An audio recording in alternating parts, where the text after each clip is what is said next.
আসসালামু আলাইকুম। হ্যালো প্রিয় লিসেনার্স, কেমন আছো তোমরা? আশা করি ভালো আছো, ভালোর দলে আছো। যে যেখান থেকে আমার গল্প শুনছো সকলকে শুভেচ্ছা অভিনন্দন জানাচ্ছি।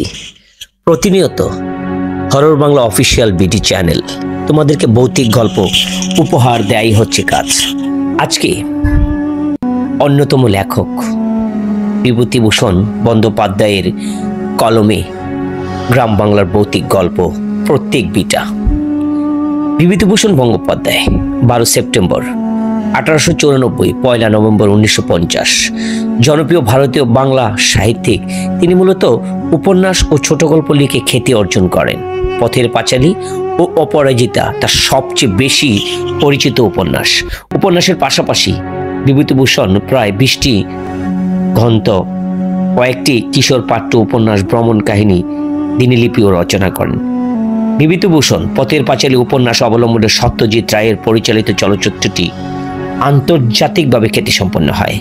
1951 সালে ইসামতি উপন্যাসের জন্য বিভূতিভূষণ পশ্চিমবঙ্গের সর্বোচ্চ সাহিত্য পুরস্কার রবীন্দ্র পুরস্কার মরণোত্তর লাভ করেন। তার লেখা অন্যতম একটা ভৌতিক গল্প প্রত্যেক বিটা। গল্প পাঠে আমি বাদরুর রায়হান আছি তোমাদের সঙ্গে। শব্দ সাউন্ড এডিটিং তাহমিনা রায়হান মিম। গল্পের কাহিনী জীবিত কিন্তু মৃত, কারোর সঙ্গে মিলে যাওয়ার নিতান্তই কাকতালীয়। বন্ধুরা, যারা চ্যানেলটা সাবস্ক্রাইব করেছো তাদেরকে অসংখ্য ধন্যবাদ জানাই। আর যারা আমার গল্প শোনো, অনেকেই গল্প শোনো কিন্তু চ্যানেলটা সাবস্ক্রাইব করোনি, আমি অনুরোধ করব চ্যানেলটা সাবস্ক্রাইব করে আমার সঙ্গে থাকার জন্য। তো আমরা মূল গল্পে চলে যাই। আজকে এই গল্পে শব্দ সাউন্ড এডিটিং এ যিনি সহায়তা করেছেন তাহমিনা রায়হান মিম, পোস্টার ডিজাইন তাহমিনা রায়হান মিম। গল্প পাঠে আমি যথারীতি বাদরুর রায়হান আছি তোমাদের সঙ্গে, থাকবো পুরো গল্প জুড়ে।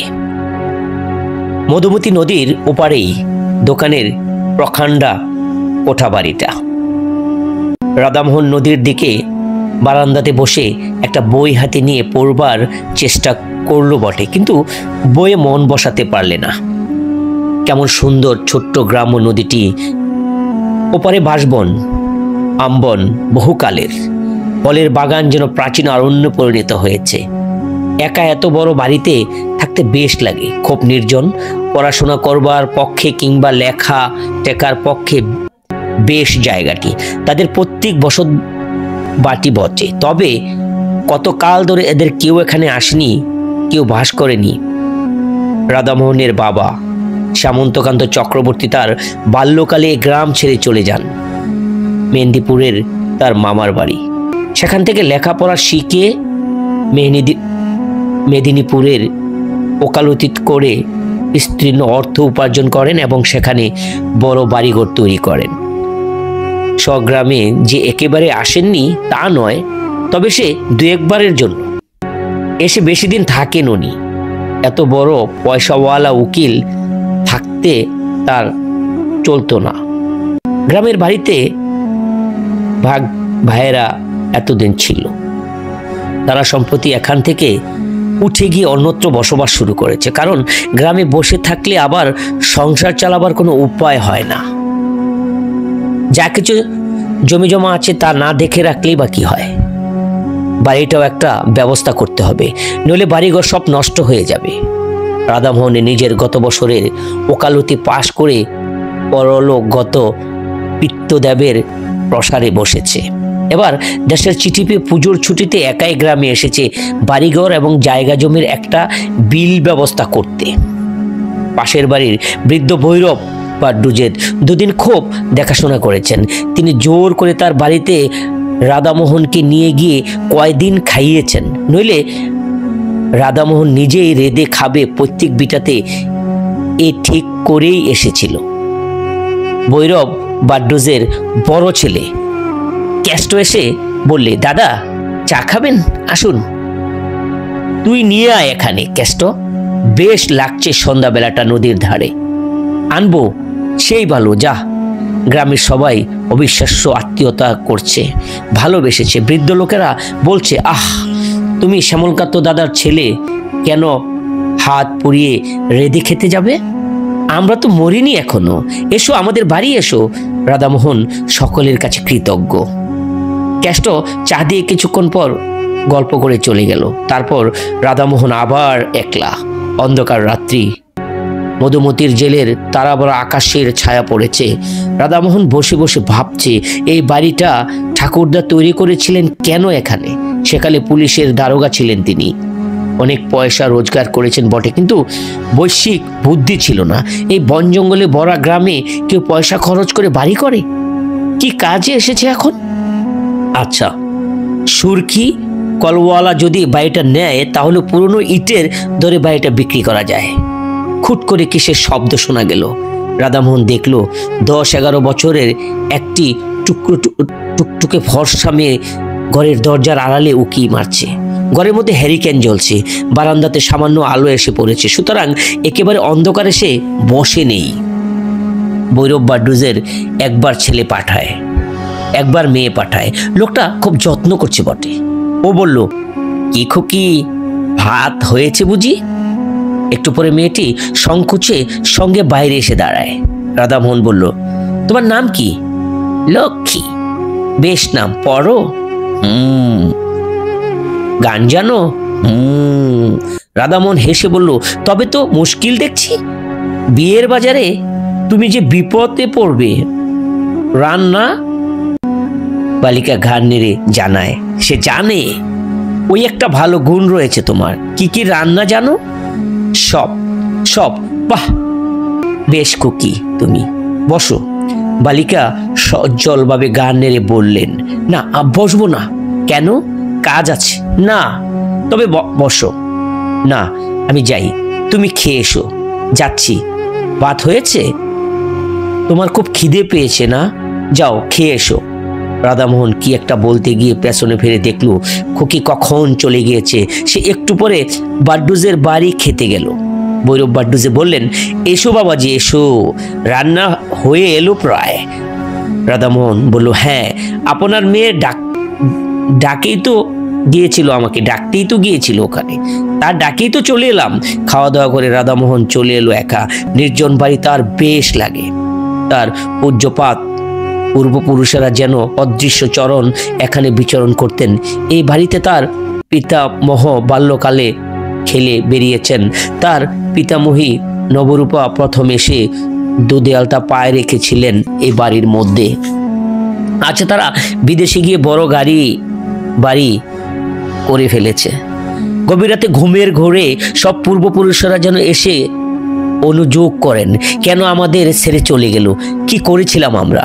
পরের দিন সকালে উঠে সে নিজের জমি জমা নিয়ে ব্যস্ত হয়ে রইল। সারাদিন কাটলো সেভাবে। রাতে বারান্দাতে বসে আবার সেই খুকিটি এসে দাঁড়ালো। প্রথমটা রাধামোহনের টের পায়নি। বড় লাজুক মেয়ে, নিঃশব্দ চরণে কখনো এসে দাঁড়ায় ঠিক রাধামোহন বুঝতে পারে না। ভাত হয়েছে নাকি? বলল, আজ দেরি হবে, মাংস রান্না হচ্ছে তোমার জন্য। সত্যি? তবে তো আজ ফিস্ট ব্যবস্থা। ও বুঝেছি, ফিস্ট বুঝতে পারলে না, বোঝ যাকে বলে। কি বলো? খুকি হেসে চুপ করে রইল। বেশ মেয়েটি, বেশি কথা বলে না, শান্ত ব্যবহার। রাধামোহন বললেন, তোমার মামার বাড়ি কোথায় খুকি? ভুলে গিয়েছি। ভুলে গিয়েছো কিরকম? সেখানে যাও না? খুকি গান নেড়ে বললে, না। রাধামোহনের হাসি বলল খুকির কথায়। বেশ নিঃসংকোচ বাপর। খুকি আবার বললে, তুমি একা এসেছো কেন? বৌজিদের নিয়ে এসো, এত বড় বাড়ি পড়ে আছে, আমোদ করুক। তোমরা তাই ইচ্ছে খুকি? খুকি, ও বাহ, আমি তো তাই চাই। কেন? গতকাল এই বাড়ি এমনি পড়ে আছে না, কেউ পিদিমও দেয় না। এ কথাটা ওর মুখ থেকে শুনে রাধামোহনের আশ্চর্য লাগলো। এতটুকু মেয়ের মুখে এমন কথা, পাকা গিন্নির মতো। ও কৌতূহলের সঙ্গে বললে, তোমার তাতে খারাপ লাগেনি খুকি? বাহ, লাগে না।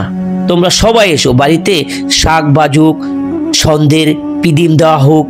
কথা শেষ করেই সেই ব্যস্তভাবে বললে, তোমার খিদে পেয়েছে না? বড্ড রাত হয়ে গেল। না না, এমন আবার কি বেশি রাত? তোমার বাবার সকালে খাওয়ার অভ্যাস। তুমি কি করে জানলি খুকি? হাসির সুরে মাত্র শোনা গেল, কোনো উত্তর এলো না। একটু পরে মাথা দুলিয়ে দুলিয়ে খুকি বললে, ভালো লাগে, বড্ড ভালো লাগে। রাধামোহনের ওর দিকে চেয়ে বললে, কি ভালো লাগে খুকি? এই যে তুমি এসেছো আজ, কেউ তো কখনো আসে না বাড়িতে। তুমি যাও, মাংস রান্না হয়ে গিয়েছে। হয়ে গিয়েছে? তুমি কি করে জানলে? খুকি বললে। আমি জানি যে, যাও তুমি। দাঁড়াও, মুখটা ধুয়ে আসি, একসঙ্গে যাব। মুখ ধুয়ে এসে কিন্তু রাধামোহন খুকি আর দেখতে পেল না। চঞ্চল মন ছেলে মানুষ আগেই চলে গিয়েছে। বেশ খুকিটি কেমন পাকা পাকা কথা বলে, হাসতে হাসতে প্রাণ যায়। ভৈরব বাড্ডুজের ওকে দেখে বললে, এসো এসো বাবাজি, এই তো তোমাকে ডাকতেছিলাম। আজ একটু বেশি রাত হয়ে গেল, একটু মাংস নেওয়া হলো আজ। বলি, রোজ রোজ ডাল ভাত ওরা খেতে পারে না। আমার বাড়ি আজ দুদিন খাচ্ছ, সে আমার ভাগ্যিস, নইলে ওদের অভাব কি। তাই আজ। রাধামোহন সসজ্জলভাবে বললেন, না না না, সে কি কথা, যা জুটবে তাই খাবো। ওর ভাবনায় নাকি কাকা, আমি যে বাড়ির ছেলে। পরের দিন আবার খুকি সেই সন্ধ্যার সময় এসে হাজির। রাধামোহন বললে, এসো খুকি, তোমার কথাই ভাবছিলাম। খুকি হেসে বলল, আমার কথা? সত্যি তোমার কথা? খুকি ছেলে মানসিকভাবে ঘাড় দুলিয়ে হেসে বলল, কেন, আমি জানি। তুমি জানো? জানি, কিন্তু বলবো না। রাধামোহন আজ খানিকটা সন্দেহ আনিয়ে রেখেছে খুকিকে দেবে বলে, সন্দেশ দেবে বলে। অবশ্য আনিয়েছিলেন হরি নন্দীর চাকর অমূলকে দেওয়ার জন্য। রাধামোহন মনে মনে বিরক্ত হয়ে উঠল অমূল্যের উপর। খুকিটা হঠাৎ খুশি করে দেবে সন্দেহের হাতে দিয়ে ভেবেছিল, সেটা আর হলো না। তবু রাধামোহন বললে, না, তুমি জানো না খুকি। কি বলো তো? খুকি মৃদু হেসে বললে, আমি জানি। ওর হাসির মধ্যে এমন একটা বিজ্ঞতা আছে যে রাধামোহন আর কোনো প্রশ্ন করলে না তাকে নিয়ে। ও জানে। ওর মৃদু হাসির মধ্য দিয়ে সেই কথা বোঝা গেল। অমূল্যটা আচ্ছা তো, পাড়াগাঁয়ের লোকের পেটে যদি কোনো কথা থাকে। খুকি আবদারের সুরে বললে, কই, দাও আমাকে সন্দেশ। রাধামোহন ব্যস্ত হয়ে ওকে সন্দেশ দিতে গেল, কিন্তু ওকে আর সেখানে দেখা গেল না। চঞ্চল বালিকা হঠাৎ চলে গিয়েছে। ওর ধরন বড় আশ্চর্য রকমের। আহারের সময় ভৈরব বাড্ডুজের বাড়িতে ও সন্দেশটা নিয়ে গেল। বলে, খুকি বড় লাজুক, তখন চলে এলে। ওকে একটু এই ভৈরব রাজ্য হেসে বললে, খুকি বুঝি তোমার কাছে গিয়েছিল? রোজই যায়, গল্প টল্প করে। তাই নাকি? হ্যাঁ, ও একটু লাজুক বটে, খুব ছেলে মানুষ তো। পরের দিন সন্ধ্যায় খুকি নির্দিষ্ট স্থানটিতে এসে আবার দাঁড়ালো বারান্দাতে। রাধামোহন বললে, কাল অমন করে চলে গেলে কেন তুমি? আমি বাড়ি রাগ করেছিলাম, কিন্তু ও কি হেসে চুপ করে রইল।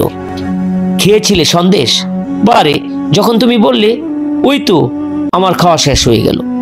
পরেক্ষণে সেই যেন স্নেহের সুরে বললে, তুমি এসেছো, আমার কত ভালো লাগছে। পিদিম জ্বলছে, বাড়িতে একা একা ভালো লাগে। শহরে যাবে? চলো না আমার সঙ্গে, চলো, আমরা ওখানেই ভালো। এইসব আমার ভালো লাগে বুঝি? বাহ, কত টকি ছবি, কত খাবার দাবার। আমার তাই কি, তুমি আবার আসবে বলো? আসবো নিশ্চয়ই, কেন আসবো না? এতদিন তো আসিনি, বিটের পদমে পিদিম জ্বালাইনি। আচ্ছা, আসি আজ। তুমি তো মঙ্গলবারে যাবে। রাধামোহন একটু আশ্চর্য হলো। মঙ্গলবারে সে যাবে বলেছিল নাকি ভৈরব বাড্ডুজকে? ভৈরবকাল আবার বাড়ির গল্প করছে। তারপর দুদিন রামমোহন বৈশ্বিক কাজের অন্য গ্রামে গিয়ে রইল। সোমবার অনেক রাতে রিক্সা যোগে স্বগ্রামে ফিরল বটে, কিন্তু ভৈরব বাড্ডুজের বাড়ি কারো সঙ্গে অত রাতে আর দেখা করলে না। ঘরে চিড়ে ছিল, তা খেয়ে কাটিয়ে দিল। পরের দিন সে যাবার জন্য তৈরি হচ্ছে। ভৈরব এসে বলল, কাল কত রাত্রে এলে? খেলে কোথায়? আমাদের ডাকা তোমার উচিত ছিল, তুমি তো ঘরের ছেলে, এত লজ্জা করো কেন? ছি। রাধামোহন বললে, আপনার খুকিটি একবার ডেকে দিন না। বেশ বেশ, এখনই ডাকছি, দাঁড়াও। একটু পরে একটি 8 বছরের কালোর মতো মেয়ের হাত ধরে ভৈরব বাড্ডুজে সেখানে নিয়ে এলো। রাধামোহন বলল, এ খুকি তো না, এর দিদি। ভৈরব বাড্ডু বললেন, এর দিদি তো বিয়ে হয়ে গেছে, সে তো শ্বশুর বাড়ি আছে, তুমি তাকে দেখোনি। তবে আপনার বাড়ির অন্য কোনো মেয়ে? আমার বাড়ির বাবাজি আর কোনো মেয়ে নেই, তবে অন্য কোনো মেয়ে কিন্তু না, আর কোনো মেয়ে এ পাড়ায় নেই ওর বয়সে। দুঘর তো মোটে ব্রাহ্মণের বাস। বয়স কত? রাধামোহন হঠাৎ মনে পড়ে গেল, বলল, ওর নাম ছিল লক্ষ্মী। লক্ষ্মী? সে আবার কে? কই, ওর নাম, এ নামের মেয়ে তো গ্রামে নেই। তোমার শুনতে ভুল শুনেছো বাবাজি, শুনতে ভুল হতে পারে নামটা, কিন্তু সেই খুকিটিকে সে তো আর ভুলার নয়। কই বাবাজি, বুঝতে তো পারলাম না। ওর বয়সের এই নামের মেয়ে আমাদের এই পাড়ায় নেই। রাধামোহন চিন্তিত মনে বিদায় নিল। আশ্চর্য ব্যাপার, খুকি বা আর দেখা করতে এলো না কেন? গ্রাম থেকে ফিরবার 2 বছর পর রাধামোহন তার পিসির বাড়ি গিয়েছে জব্বলপুরে। সেখানে পুরনো একটা ফটো অ্যালবাম খুলতে দেখতে দেখতে একটি মেয়ের হঠাৎ চোখে পড়ল। যে মেয়েটি সে যেন কোথায় দেখেছে ঠিক মনে পড়ল না। পিসিমাকে ডেকে ফটোটা দেখাতে তিনি বললেন, একে তুই দেখবি কোথায়? ও তো আমার ছোট বোন, তোর ছোট পিসি। 12 বছর বয়সে মারা যায় সে। তখন তুই কোথায়? তোর মার বিয়ে হয়নি। আমরা তখন সব আমাদের গায়ের বাড়িতে থাকি।